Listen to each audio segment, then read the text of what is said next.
Full turn mo sa right, di ba? Naka-full turn na. Sige, stop and go mo siya. Ayan. Okay. Dahan-dahan lang mo, stop. Kunti pa. Yan, stop.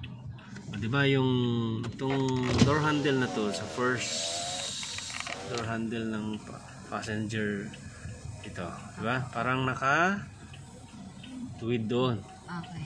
Yan, parang nakadikit siya doon sa gilid ng kalsada or kanto.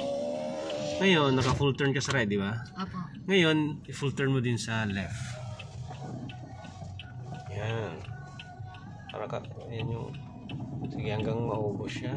O ngayon, so dahan-dahan lang na stop and go yung unti-unti para magiging perfect siya na hihintayin nyo lang siya na mag-equal. Yan, sige pa. Gagas po. Pas ng konti, hindi nalalay ulit sa brake pagkawanda. Kasi medyo ahon eh. Yan. Konti pa. Yan. O, diba tumutuwid siya? O, konti pa. Para talang tabing-tabi ko yun sa gilid. Yan, konti pa.